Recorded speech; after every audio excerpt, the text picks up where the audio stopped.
Solar ഉപഭോക്താക്കളെ സംബന്ധിക്കുന്ന പ്രധാനപ്പെട്ട പുതിയ നയങ്ങൾ രൂപീകരിച്ചിരിക്കുകയാണ്. ഇതുമായി ബന്ധപ്പെട്ട് കേരളത്തിലെ സോളാർ അസോസിയേഷനായ RECCയുമായി ബന്ധപ്പെട്ടുന്ന പ്രസിഡന്റ് നമ്മളോടുകൂടെ ചേരുന്നുണ്ട്, മിസ്റ്റർ സതീഷ്. സാറിന് ഇതുമായി ബന്ധപ്പെട്ട് നമ്മൾക്ക് എന്താണ് പറയാനുള്ളതെന്ന് നോക്കാം. ഇപ്രാവശ്യം KCRCൻ്റെ റെഗുലേഷൻ വരുന്നതിന് മുമ്പേ ഹിയറിങ്ങുമായി ബന്ധപ്പെട്ട് കുറേ കാര്യങ്ങൾ ജനങ്ങളിലെ ഒരു പ്രയാസങ്ങളും അതേപോലെ KCRCക്കും ബുദ്ധിമുട്ടാവുന്ന രൂപത്തിലുള്ള കുറേ തീരുമാനങ്ങളൊക്കെ വന്നതിന് അടിസ്ഥാനത്തിലാണ് പിന്നീടിപ്പോൾ ലേറ്റസ്റ്റ് ആയിട്ട് ഇത് അമെൻഡ് ചെയ്ത് വന്നിട്ടുള്ളത്.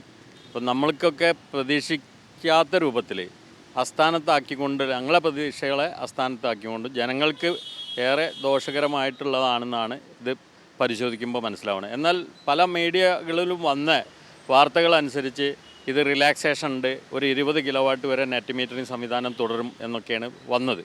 എന്നാൽ അതിൻ്റെ വസ്തുത ശരിക്കും നമ്മളത് ഓരോ ക്ലോസ് വെച്ച് പരിശോധിക്കുമ്പോൾ യഥാർത്ഥത്തിൽ നമ്മൾ മനസ്സിലാവുന്നത് അങ്ങനെയല്ല. 10 കിലോവാട്ട് വരെ നെറ്റ് മീറ്ററിങ്ങും അത് തന്നെ അടുത്ത ഒരു വർഷം കഴിഞ്ഞാൽ 2027 ഇത് 5 കിലോവാട്ടിലേക്ക് മാറ്റും എന്നാണ് ക്ലോസ് വെച്ചിട്ടുള്ളത്. 5 കിലോവാട്ട് മുതൽ അപ്പോൾ നെറ്റ് മീറ്ററിംഗ് സംവിധാനം ഇല്ല. രണ്ടാമത്തെ വിഷയം ഏറ്റവും ഗുരുതരമായി ബാധിക്കുന്നത് സിംഗിൾ ഫേസ് ആയിട്ട് ബന്ധപ്പെട്ടാണ്. ഇപ്പോൾ ഇതുവരെ KCBയും KCRCയും തന്നെയാണ് ഈ നിയമങ്ങളൊക്കെ മുമ്പ് കൊണ്ടുവന്നിട്ടുള്ളത്.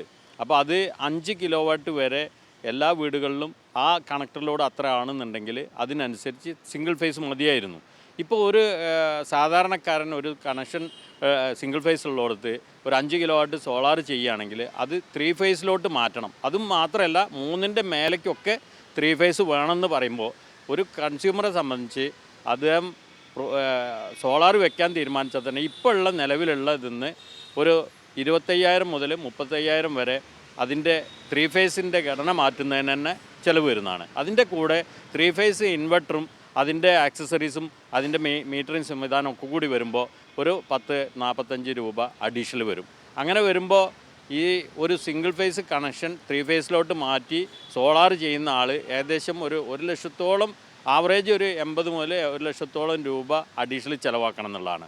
അപ്പോൾ അതേപോലെ തന്നെ അതിൽ തന്നെ ക്ലോസ് വെച്ചിട്ടില്ല ഹൈബ്രിഡ് ടെക്നോളജി. ഇപ്പോൾ ഇനി ജനങ്ങളൊക്കെ ഹൈബ്രിഡ് അംഗീകരിച്ചുകൊണ്ട് വരുന്ന ഈ സമയത്ത് അതും 3 ഫേസിലോട്ട് മാറ്റണം എന്ന് പറയുന്നത് തീരെ നീതീകരിക്കാൻ കഴിയാത്തതും അധാർമികമാണെന്നാണ് എനിക്ക് പറയാനുള്ളത്. കാരണം ഇവരൊക്കെ അത്രയും ഹൈ പൊസിഷനിലിരിക്കുന്ന KCRCയിലുള്ള ആരും പിന്നെ അല്ലെങ്കിൽ ഇത് ടെക്നിക്കൽ കമ്മിറ്റിയിലുള്ളതൊക്കെ ചൂണ്ടിക്കാണിക്കേണ്ട വിഷയം എന്താ വെച്ചാൽ ഒരു വീട് സിംഗിൾ ഫേസ് ആണെങ്കിൽ അതിലെ ലോഡ് ഒരു ഫേസിൽ ഇനിയിപ്പോൾ 3 ഫേസ് ആയാൽ പോലും ഒരു ഫേസ് കറണ്ട് പോണ സമയത്ത് നമ്മൾ ഉപയോഗിക്കുമ്പോൾ ഒരു 4000 വാട്ടൊക്കെ ഉപയോഗിക്കുന്ന സിസ്റ്റത്തേക്ക് പോകണം. ഒരു 5 കിലോവാട്ട് ഹൈബ്രിഡ് വെക്കുമ്പോൾ ആകെ ഉള്ളത് ഒരു RYBയിൽ വരുമ്പോൾ ഒരു 1600-1650 ലോഡേ ചെയ്യാൻ കഴിയുള്ളൂ. അത് തന്നെ 3 ഫേസിലേക്ക് ഇത് മാറുമ്പോൾ അവരൊക്കെ ഹൈബ്രിഡ് ഇപ്പോൾ നിലവിലുള്ളതിനേക്കാളും ഏകദേശം 2 ലക്ഷം രൂപ അധികം ചിലവാക്കേണ്ടി വരും. അപ്പോൾ ഇതുപോലെയുള്ള ഒരു സംവിധാനം കൊണ്ടുവരുമ്പോൾ ഒരു ഘട്ടം ഘട്ടമായിട്ട് നിയമപരമായിട്ട് അവർ ഇതിനെ അഡാപ്റ്റ് ചെയ്യുകയാണെങ്കിൽ ജനങ്ങൾക്കും അത് സ്വീകാര്യമായിരുന്നു. ഞങ്ങളെപ്പോലത്തെ 1000-ലധികം വെണ്ടേഴ്സ് ഇപ്പോൾ ഇന്ന് PM സൂര്യകർ ഇന്ന് വളരെയധികം ബൃഹത്തായ ഒരു പദ്ധതിയാണ്. കേരളത്തിലത് 2 കൈയും നീട്ടി സ്വീകരിക്കാൻ കാരണം KCB തന്നെയാണ്.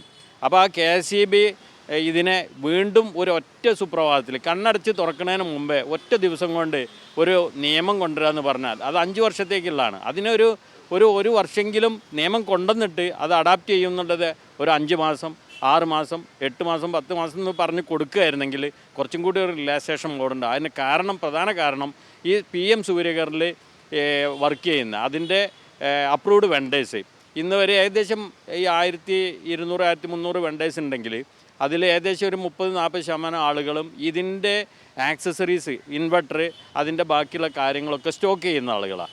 അവരൊക്കെ ശരിക്കും ഒരു 5000 മുതൽ 10,000 ഇൻവെർട്ടർ ഇന്ന് സിംഗിൾ ഫേസിൽ സ്റ്റോക്ക് ചെയ്ത് വെച്ചിട്ടുണ്ട്. അപ്പോൾ എല്ലാം കൂടി ചേർത്ത് കേരളത്തിൽ പറഞ്ഞാൽ ഭീമമായ ഒരു എമൗണ്ടിന് ഈ സാധനം സ്റ്റോക്ക് ഇരിക്കുകയാണ്. ഇതെന്ത് ചെയ്യും?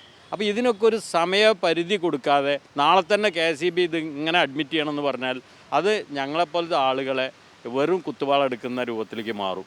അപ്പോൾ ഇതാണ് ഗുരുതരമായ രണ്ടാമത്തെ ഒരു വിഷയം. മൂന്നാമത്തെ അത് പുനഃപരിശോധിക്കുക വേണം. ഗവൺമെൻറ്റും പിന്നെ KCRCയും ഇതിനെ പെട്ടെന്ന് ഒരു ഇടക്കാല നിയമം ഇതിനെ കൊണ്ടുവന്ന് ഇത് കുറച്ച് സമയബന്ധിതമായിട്ട് പരിഗണിക്കണമെന്നാണ് എനിക്ക് പറയാനുള്ളത്.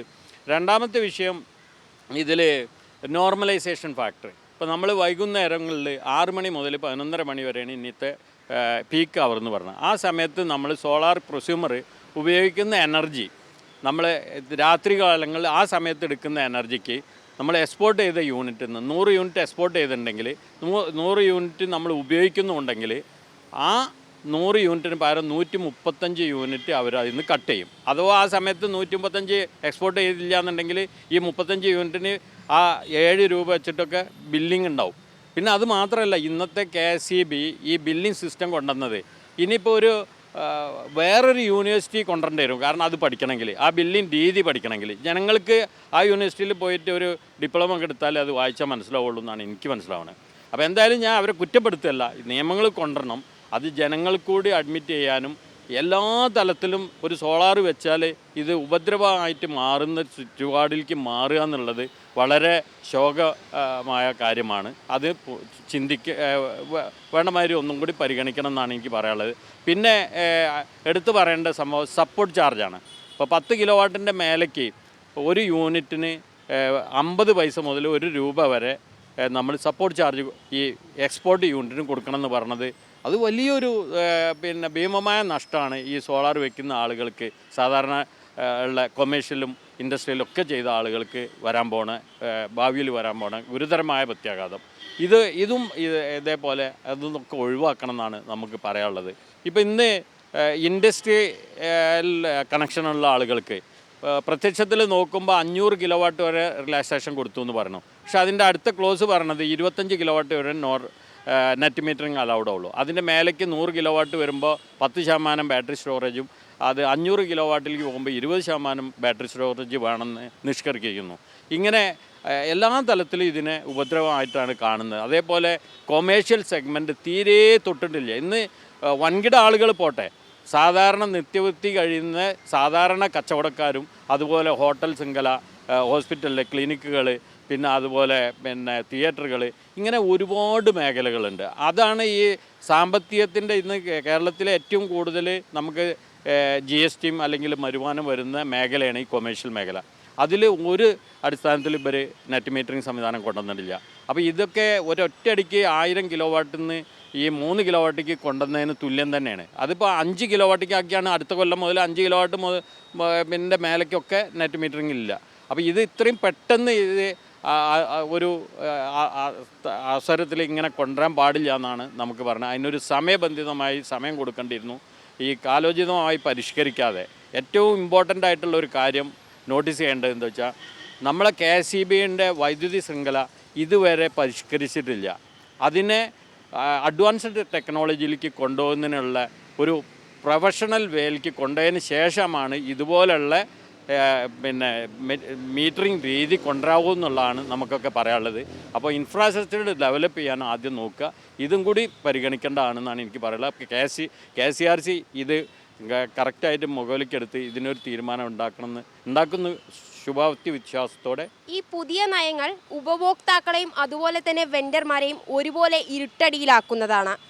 ഈ നയങ്ങൾ ഉടനടി പുനഃപരിശോധിക്കണമെന്നാണ് ഇവരുടെ ആവശ്യം. ജയ്സൽ പിലാശ്ശേരിക്കൊപ്പം ഗോപിക അരവിന്ദ്, മീഡിയ 1 കോഴിക്കോട്.